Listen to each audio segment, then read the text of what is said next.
extraordinary period of upheaval from 1960-76, and then he went to the United States.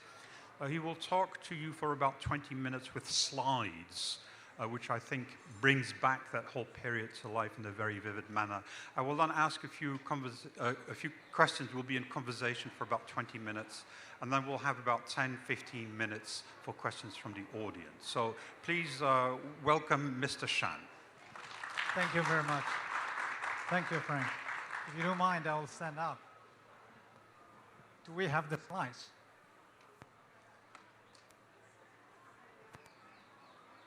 Where are the slides?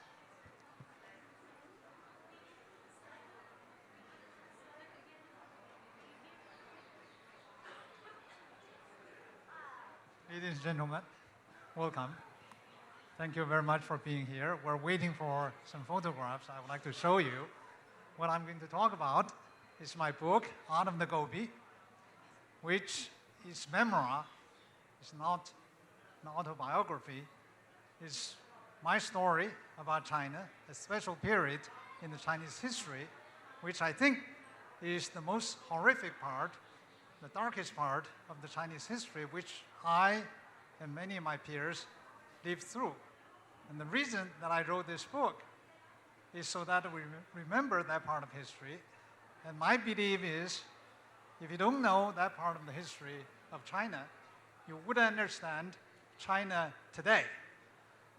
So it's important period that we should remember. Now, I come to you with a very humble background. I have never received any secondary education.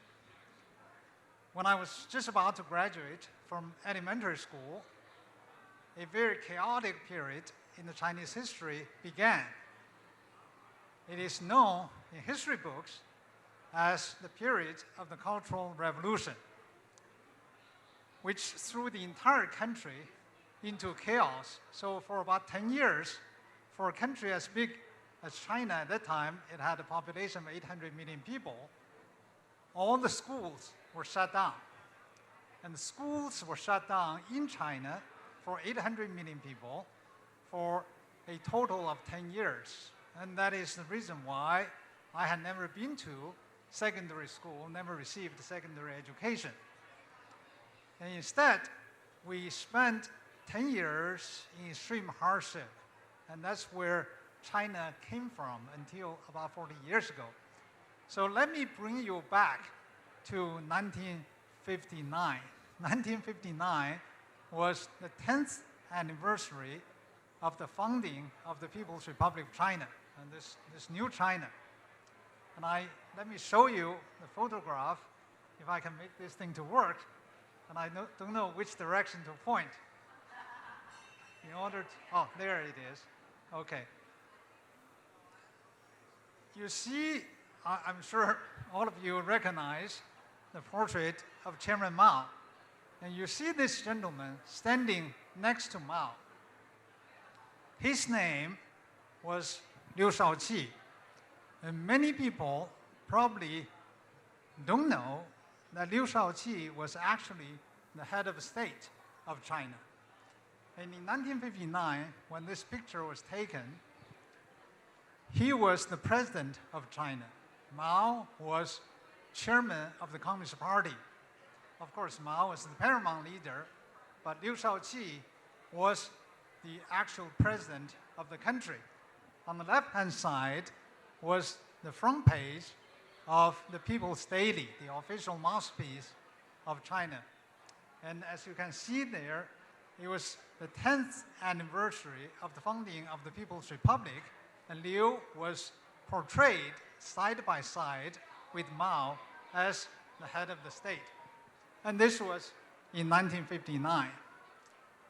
Now, 7 years later, the Cultural Revolution started. That was when I lost school, when I finished, or I was about to finish elementary school, and this is what happened to him. The president of the country was dragged out by rebels or Red Guards from his residence. He was brutalized, he was abused, he was thrown into prison, without any public knowledge, without any process whatsoever. And 3 years later, he died in prison, nameless, and nobody knew what happened to him until many years later. And that gives you some idea how chaotic that period started and it became. Next slide, please, since I can't move it. And this lady was Liu Shaoqi's wife, First Lady of China. She was 47 years old. And you see this weird, strange outfit she was wearing. And she was wearing a necklace made of ping pong balls. The Red Guards from colleges dragged her out of her residence and put her in front of 300,000 students to be verbally abused.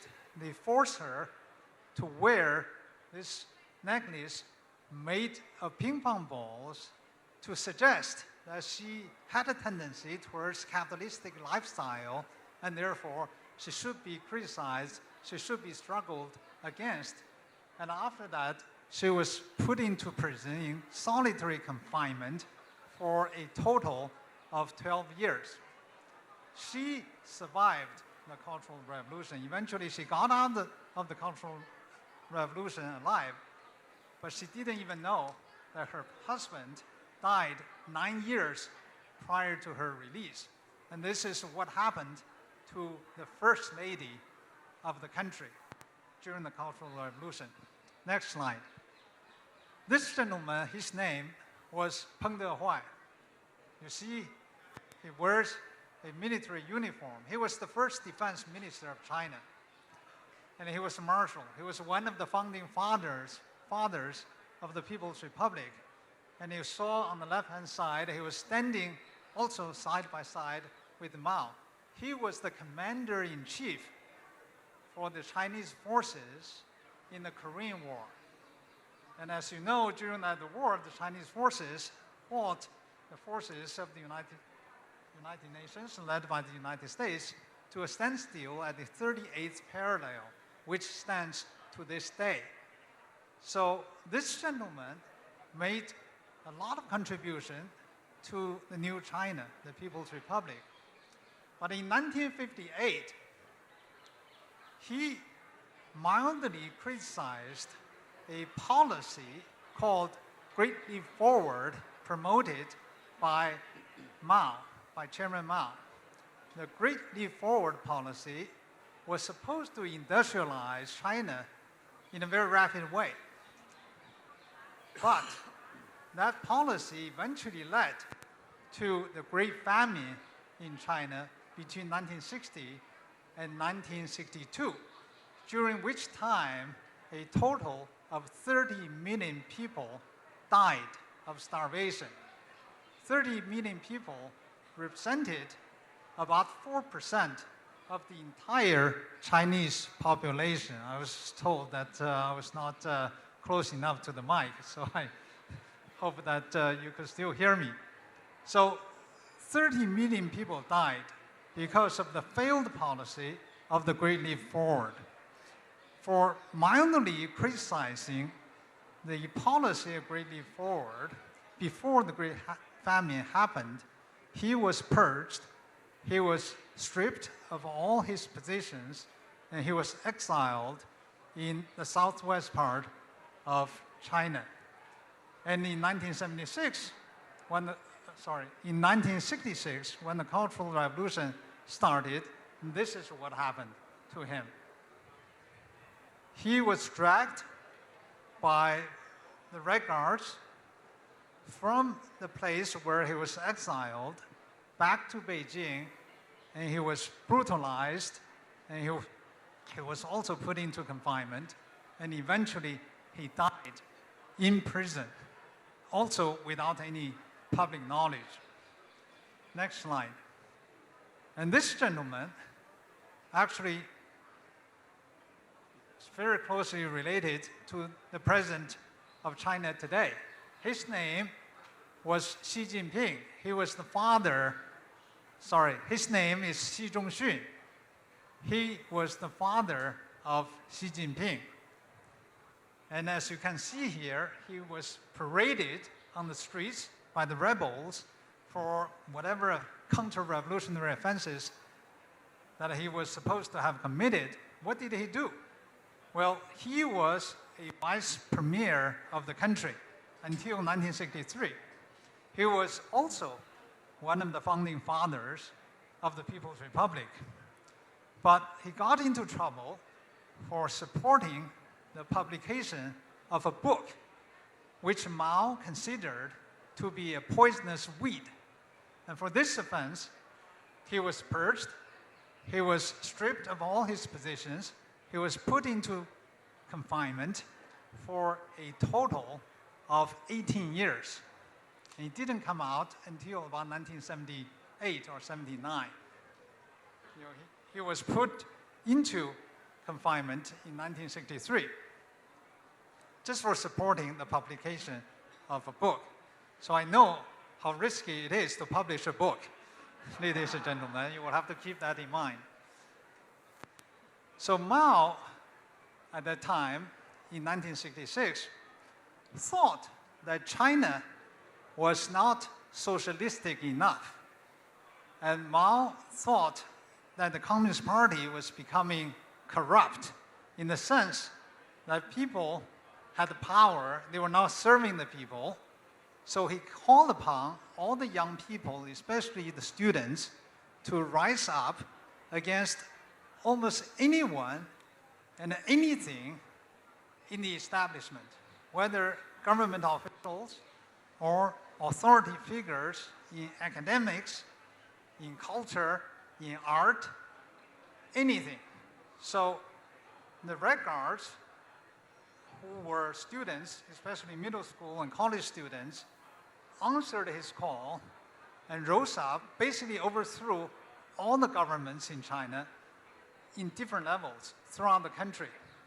And in 1966, starting from August 18th, 1966, Mao reviewed the Red Guards in Tiananmen Square, millions of them, and called upon them to go out of Beijing and to spread the fire of revolution throughout the country. So this man, this leader of China, was single-handedly, with his own hand, destroying the entire Chinese government at different levels. So the entire country went into turmoil. I was 12 years old, and all of a sudden, we were told school was over. Initially, I was very happy because I thought we were going to have a long vacation. I didn't realize that this long vacation lasted as long as 10 years. For the next 10 years, there was no schooling. And Red Guards were destroying everything, beating up their teachers. Sorry? Even closer? Okay, sorry.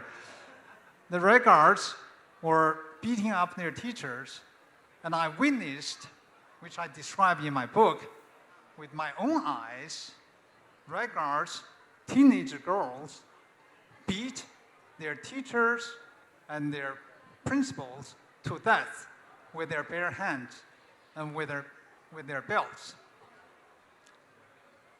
In the month of August of 1966, partial statistics that I have seen, 2,000 middle school teachers and principals were beaten to death by their students in 1 month in August of 1966.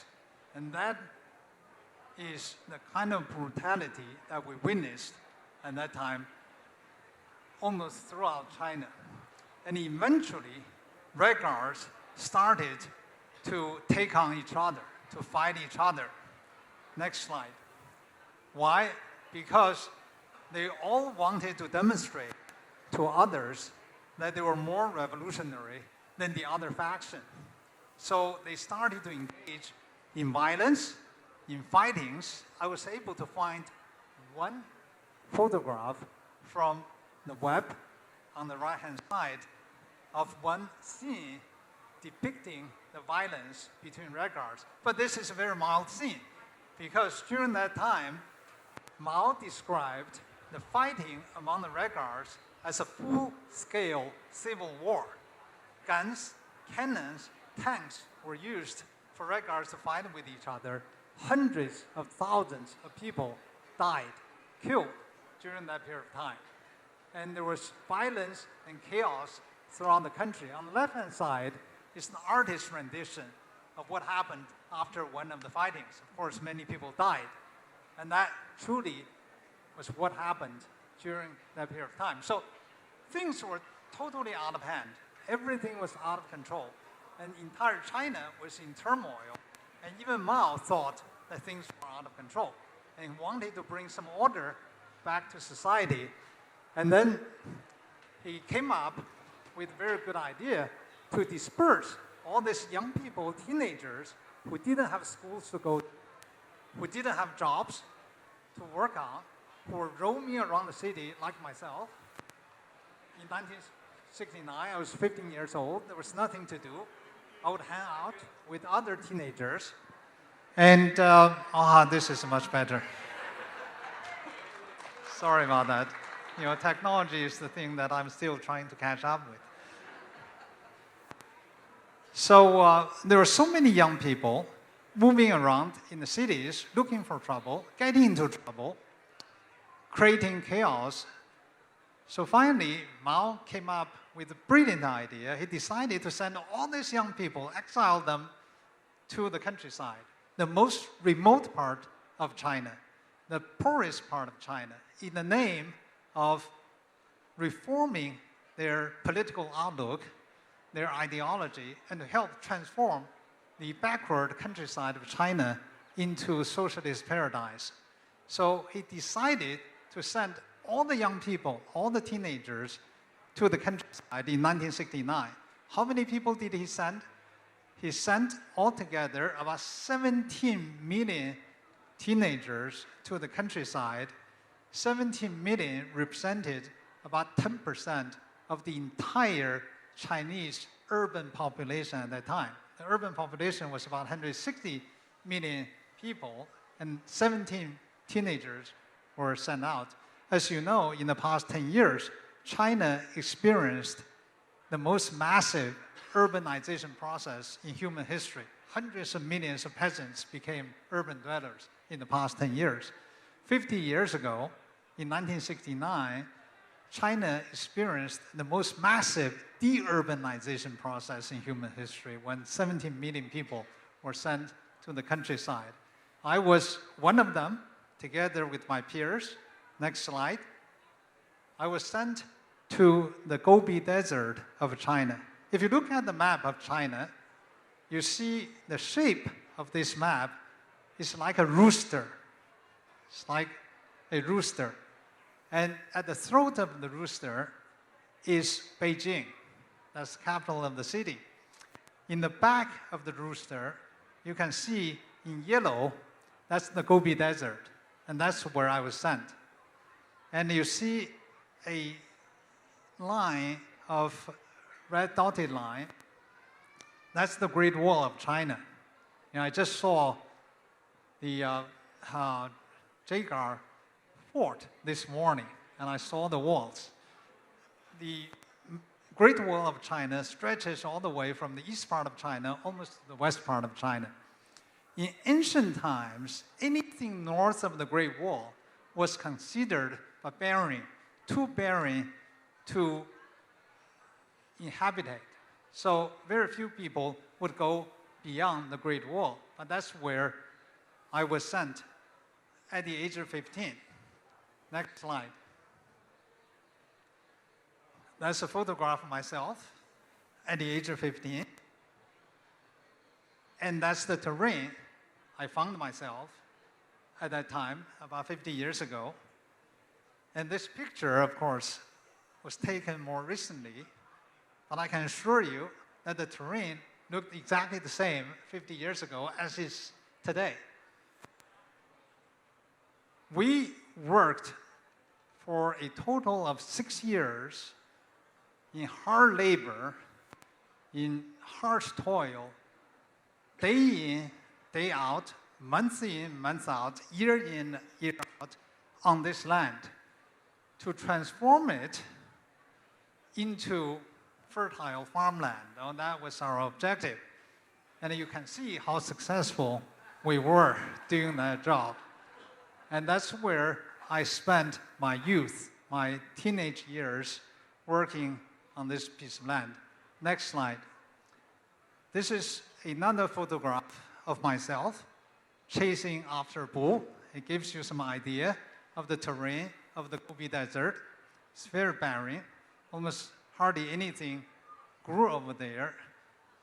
However, I did discover that if you see a fierce animal over there, and if you try to run away, he will come after you.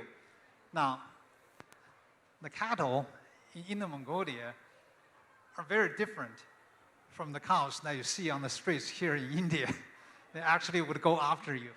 But if you go after them, if you chase them, they actually would run away. Next slide, please. And my publisher, which is Weijian, took this photograph and turned it into the cover of the book. But they doctored the photograph and took away the bull, which I quite like. And they changed the direction where I was running so that I wouldn't run into the spine of the book. I'm actually running out of the Gobi. When we first got there in the Gobi Desert, it was already very cold. And we arrived to discover that there was no housing at all.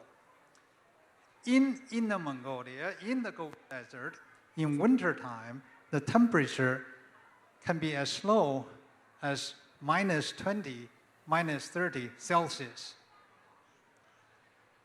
And it's very difficult to go through the harsh winter without shelter. But when we first arrived, there was nothing at all. So we had to dig holes in the ground to spend night in. And eventually, we were able to build some shelter for ourselves for the winter. Next slide. And this is a picture of myself on the right, standing with a friend of mine in front of the house that we built for ourselves. And this is the living conditions that we enjoyed at that time when I was 15. The temperature in wintertime, inside and outside, was exactly the same because there was no heating, there was no fuel. The only source of heating was cow manure. As you know, when they dry, you can burn them. We would spend hours and hours searching for cow manure throughout the Gobi Desert. We would collect some, save them at night. So before bedtime, we would burn a little bonfire to give us a little warmth, a little heating to enable us to take off our clothes in order to get under the cover. When the temperature was -20, I can assure you it's exceedingly difficult to remove even one piece of your clothes without some warmth. But that was the only source which would last for about 8 to 10 minutes when we burn a pile of cow manure. So that's the only source. Otherwise, there's no heating at all. Eventually, I was able to get some education in the United States. And when I arrived in the United States, I was very interested to discover that when people disagreed with each other, they tend to use an expression, bullshit. And I thought to myself, that thing used to be so dear to me.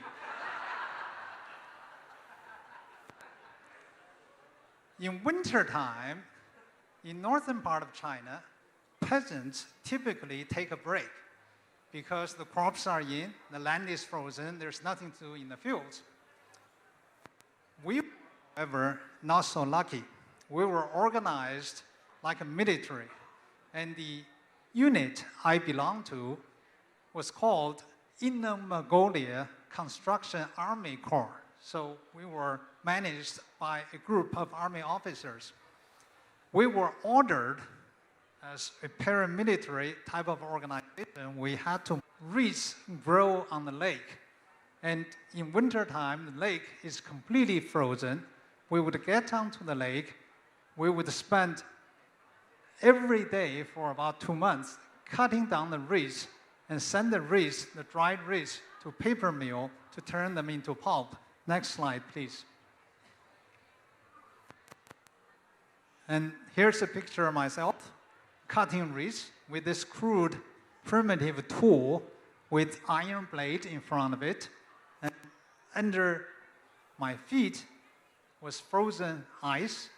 So I would use all my bodily strength to push this frame forward, cutting down the reeds. We were given a quota of half metric ton a day per person. Before you finish your quota, you are not allowed to break. You are not allowed to have the next meal. We were given 2 meals a day. The first was 8 o'clock in the morning. There was never enough to eat. There was never good food like we've just had here. There was barely enough food for us to survive. And after that meal, we go into the field, we go onto the lake, the frozen ice, and we would work extremely hard to try to meet with our quota. Again, in minus 20 temperature, and this is a very hard job to do. And typically by 1 or 2 o'clock in the afternoon, my stomach would be completely empty. My energy would have been completely spent. I would feel so cold inside and out, but we couldn't break. We have to finish our job meeting the quota of half ton per person per day. And then you could go back to the camp, and we built our shelters on the ice, and we stepped on the ice every day during those 2 cold winters. And there we would have our second meal. So we did this for a total of 6 years. Next slide. And the hard thing working on the ice was not only the hardship, next slide please, but also thirst. We were standing on millions of gallons of water because we were on the lake. And yet we didn't have any water to drink because the lake was completely frozen, several feet under our feet, and it was almost impossible to get to the water without spending a few hours trying to dig a hole in the ice. So what we did was to dig out some ice and suck on the ice to quench our thirst. In that kind of a temperature, and trying to quench your thirst by sucking on ice, I can tell you it's almost impossible. And your tongue will be frozen, and your lips will be frozen. And what I did was put a few pieces of ice into my pocket, and from time to time, I'll take it out with my trembling hand and lick or suck on the ice. And that's how we survived every day. Another big waste in my mind is not so much about the labor that we were subjected to, the hardship that we were subjected to, but all of us were deprived of an education. No education, as I said. All the schools were stopped. All the books were banned. There were no books. You know, here we come together to celebrate books. But for about 10 years in China, almost all books were banned. And we were deprived of an education, and therefore, people my generation are generally referred to as the lost generation. Why we're lost? Because there was no education. We never were given the chance to receive an education to acquire proper knowledge. Next slide, please.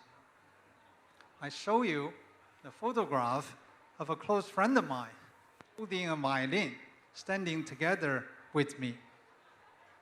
I want to show this picture of my friend because he is such a talented man.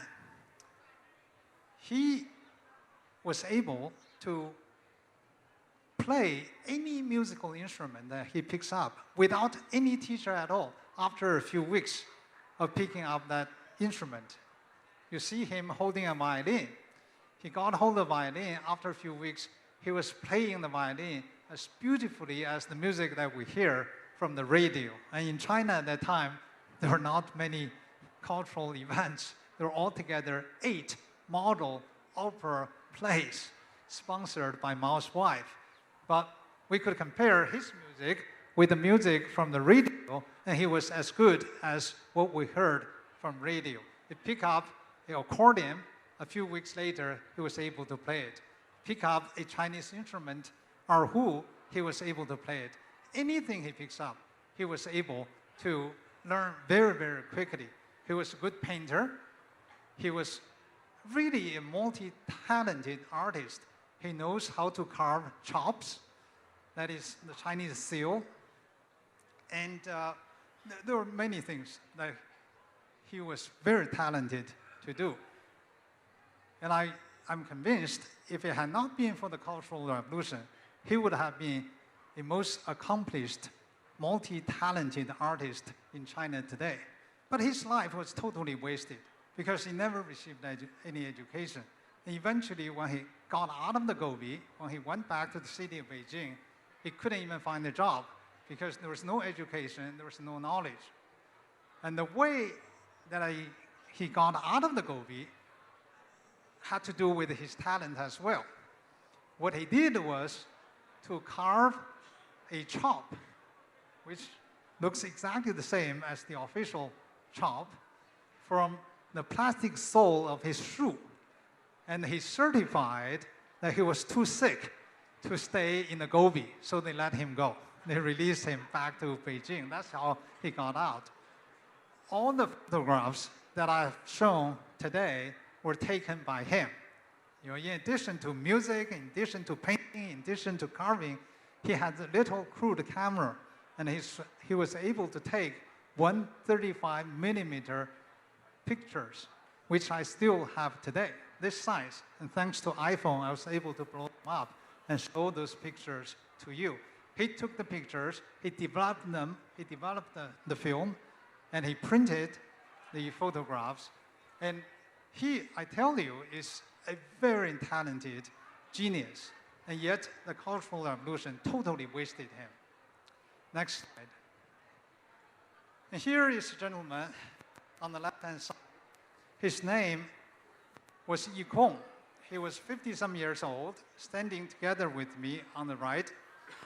And he was a lot older than us. We were all teenagers, and he was almost in his late 50s. But he was an unusual man. He was one of the 2 aviation pilots in China, in China's history. You know, he was one of the first 2 pilots, aviation pilots in Chinese history. He was trained in America's Air Force during the war, when China and the United States were allies with each other. He was trained on battleships in the United States. But in December of 1949, after the founding of the People's Republic, he and his comrades were pilots and captains of the airliners of the old regime, Kuomintang regime. And they had a number of aircraft parked in Hong Kong. And he and his comrades decided to lead an uprising. They flew 12 aircraft from Hong Kong all the way to Beijing to defect from Kuomintang government to the communist government, thereby contributing to the founding of Air China today. So he made a great contribution to New China. But because of his background, being trained in the United States, having served in the military of the old regime, during the Cultural Revolution, he, of course, was labeled as a spy, as a counter-revolutionary. He was exiled to the Gobi to spend hard time together with us. And I developed a very close relationship with him because I had secretly in my possession a few books which I shared with him. He would not dare to keep any book with him or he would get into serious trouble. So we built a strong trust between us, and he was the first one to have told me something about the world outside of China. Prior to talking with him, I knew nothing about the world out of China. And we were taught that China was one of the strongest countries in the world, socialist economy, and we should feel very sorry for all the oppressed people in capitalist societies. Even though we were starving, I was thinking to myself, the oppressed people in capitalist societies must be dying, because if we were starving, how could they survive? And Yi Kong, this gentleman, was the first one to tell me that America in 1940s, when he was there, was richer than China in 1970s, which, you may laugh, came as a shock to me because I didn't know that. I believed otherwise. So he was the first one to open my mind to a world outside of China. Eventually he retired, went back to his hometown, and I lost touch with him. But I feel so grateful to him. The reason that I tell his story is to tell you how much waste of human resources, of talents in China at that time. He was the foremost aviation expert in China at the time. But he was sent to the Gobi, and his job was to tend pigs. He was able to raise about 2 pigs every year, and that's all he did. And many intellectuals, many scientists, many very talented people wasted their lives during that period of time. For an entire country, 800 million people, 10 years. That's how time was spent for some top talents in China. A few weeks ago, when I was putting this photograph together, my secretary was looking at this photograph and asked me, which one is you? And I suppose I have come to that particular age. All this came to an end in 1976, when Mao died, and the Cultural Revolution came to an end. Deng Xiaoping came back to power, and he was exiled to become a factory worker during the Cultural Revolution, and he became paramount leader. And he and his comrades reflected upon the experiences that China had under Mao for 30 years and decided to abandon the old system under which all economic activities were controlled by the state or managed by the state, and move China in the direction of a market economy. And that's part of what has changed China since that time. The second part was to open China's door to the rest of the world in what is referred to as the open door policy. So in 1979, almost exactly 40 years ago, China established diplomatic relationship formally with the United States. And I was able to go to the United States as a visiting scholar for the first time. Now you may ask, without secondary education, how did you become a visiting scholar to the United States? You will have to read my book to figure that out. When I arrived in the United States in 1980, I was one of the very few from Red China, and I was a novelty. Very few people saw anybody from China. I don't know if anybody recognized this young lady. She is Weinstein, the most senior senator in the United States, representing California. And she was mayor of San Francisco. And when I first arrived, she threw a party for us, again, because we were so rare from China. That was really the first time when China and the United States started a relationship. And so many people came to see because they wanted to know something about this Red China that people had known very little about. And that also explains why I could fool my way through the American educational system as a visiting scholar, because nobody knew what was going on in China. And so many people came to see me that I felt like a panda, being watched. And eventually, I received in the United States. I went on to become a PhD student at UC Berkeley, and I got my PhD at UC Berkeley,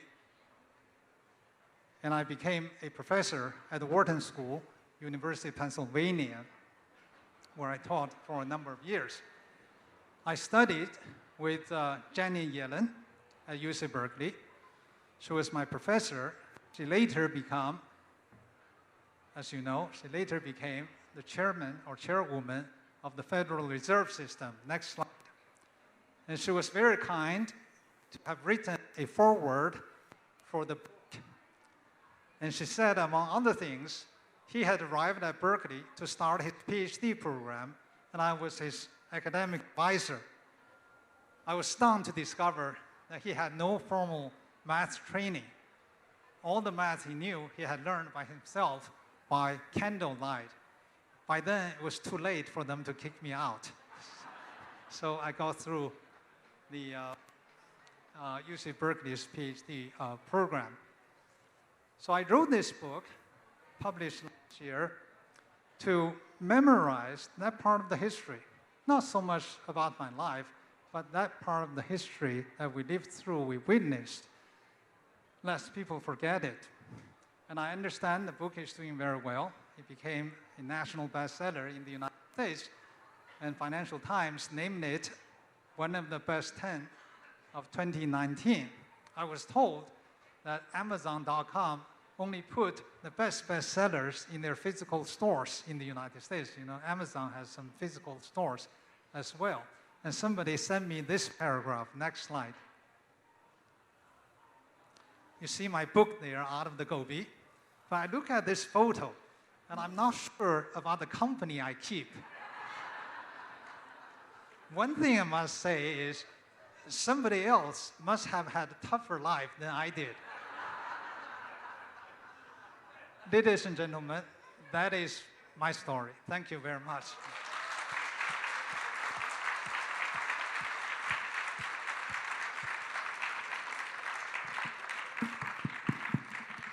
Wonderful, wonderful storyteller. I can assure you that he writes even more beautifully than he tells stories. So here is probably my first question. We don't have a lot of time, so I'll have about 2 or 3. Writers, this is a writers' festival. Writers have rules. I believe that the great Naipaul, the great Sir Vidya Naipaul, had about 12 rules. I have one that very few people have, and it's very useful when you teach in a place where English is not necessarily the first language. And that first rule is, for any writer, pick your language and love it. Pick your language. And it's very clear that Shan picked English and fell in love with his language. And here we see the result in this very gripping memoir. So Shan, my question is, how did you discover English? How did you read English? How did you learn it? Which authors did you enjoy? And don't forget to mention the Daily Mirror, page 3. I still prefer Chinese. I can write much better in Chinese than in English. But when I was in the Gobi, again, there were no books to read. And one time, I received a package from my father. He was in Beijing. My entire family was broken up. We had 5 members of the family, my sister, my brother, and my parents, and we were all sent to different parts of the country, into the countryside. But my father and the younger brother were able to stay in the city. And from time to time, every half year or 1 year, he will send me something, you know, some snacks, because we were starving. And one time, I received a package, and inside the wrapping was a newspaper in English.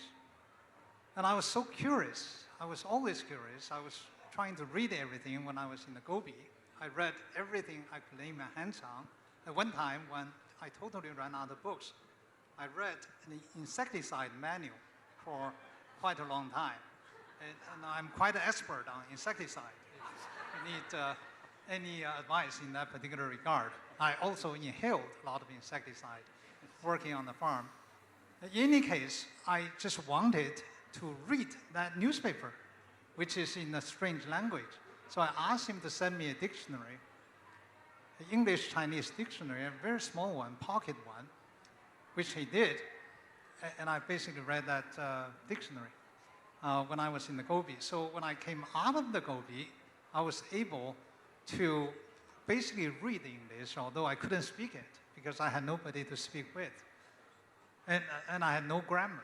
I knew all the vocabulary. But interestingly, the Chinese language is somewhat similar to English in grammar. You know, we have subjects, verb, and objects. And therefore, as long as you know the words, you can basically figure out what the sentence means. There must be a lot of budding writers here in this audience, possibly even people who want to write their own memoirs. Now, frankly, I can't quite remember what I did half a year ago, never mind what I did when I was 12 years old. So I guess my question is, how does one go about writing one's memoirs?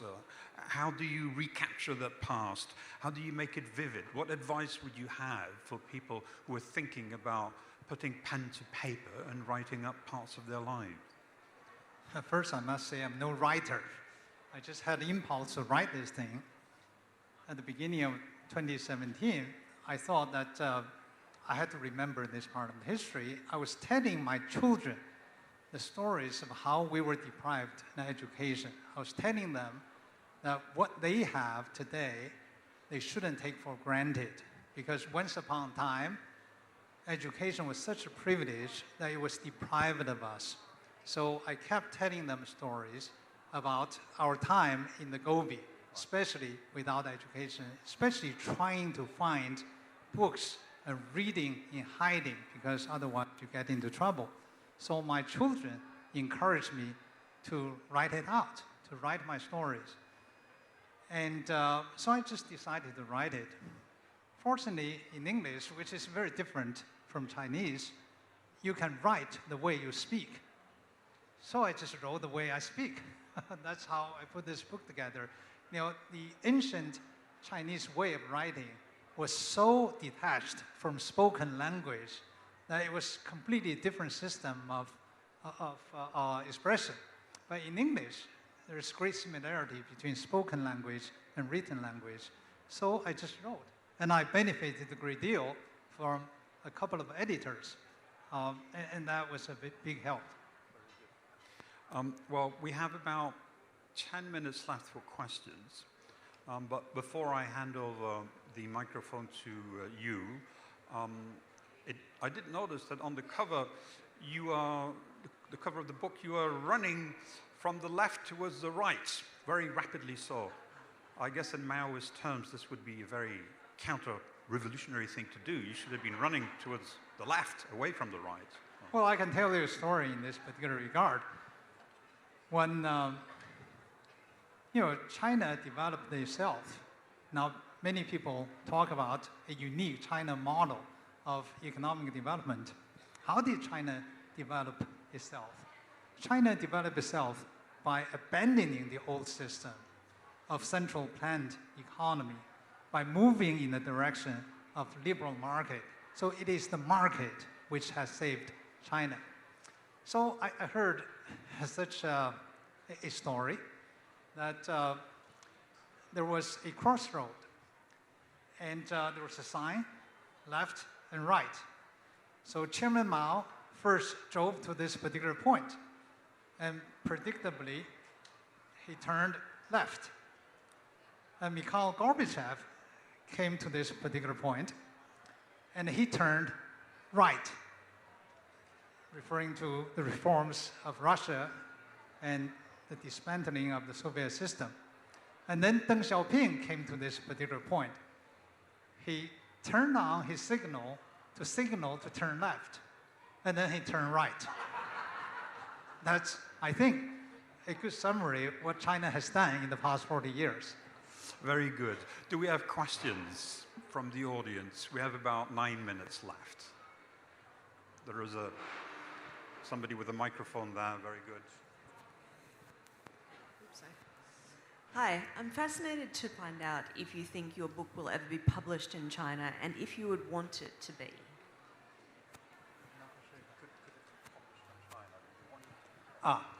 That's a very good question. I actually signed a contract with a publisher in China to publish it in Chinese. And I've been working on the Chinese version. And I hope it will be published in China. But next year, ask me the question again. I can tell you definitively whether or not it is published. Thank you very much for your good wishes. It was a very nice presentation. My question is there a chance that China reverts back to Mao's period and destroys the whole thing? I believe if you don't remember the history, then there is a chance. And therefore, it is very important to remember that part of the history. However, I must say that the legitimacy of the Chinese rulers throughout the history comes from what Confucius says, virtue.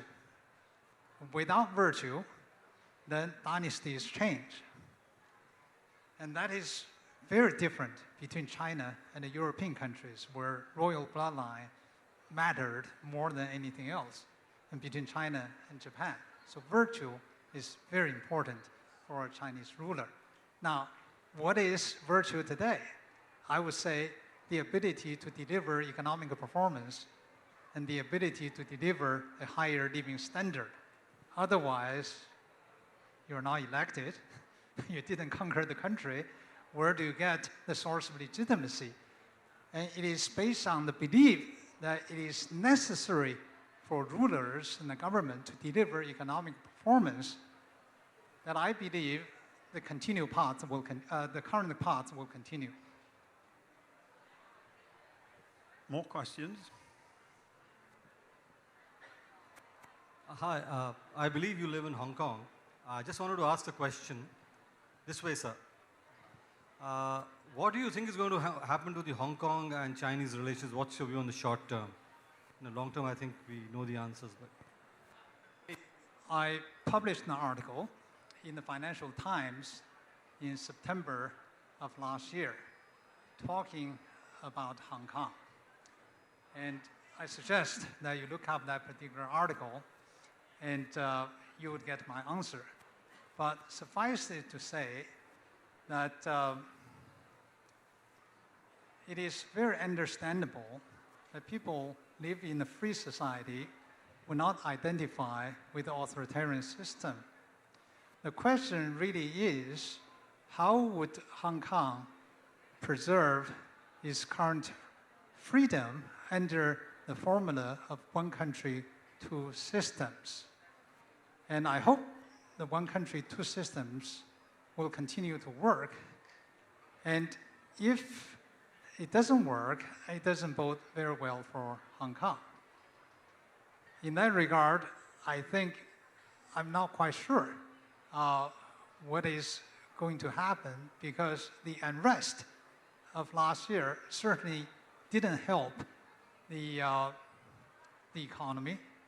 And at this point, I think Hong Kong is at a crossroad.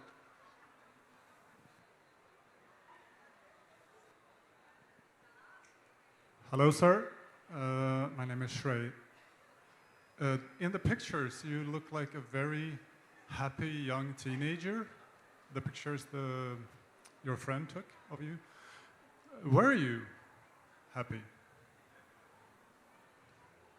First of all, when I pose for pictures, as I'm on the stage, I always smile.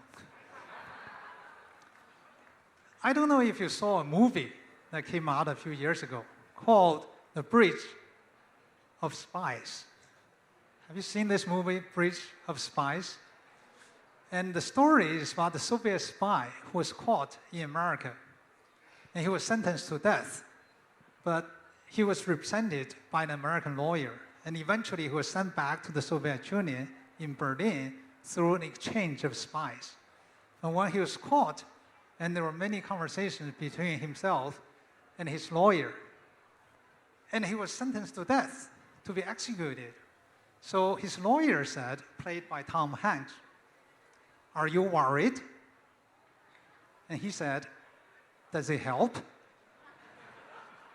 If it doesn't help, you might as well just enjoy what you have. Ladies and gentlemen, big applause for Mr. Shan, please. Thank you. Wow, what a fascinating life. Thank you so much for that amazing Thank you so session very much. to Weijian Shan and Frank Dikotter. The session was presented by Mathrubhumi. Thank you all, and please take anything you brought into the venue back with you. If you need to dispose of it, there's lots of trash cans all over the venue.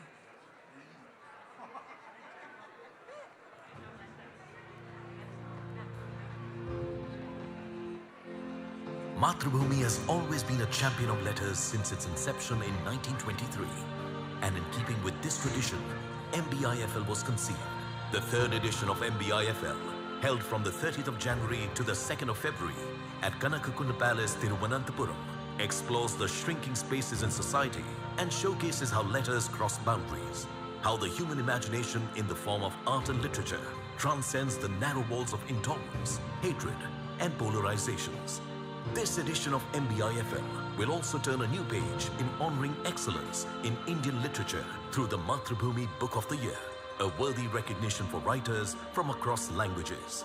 Mathrubhumi International Festival of Letters.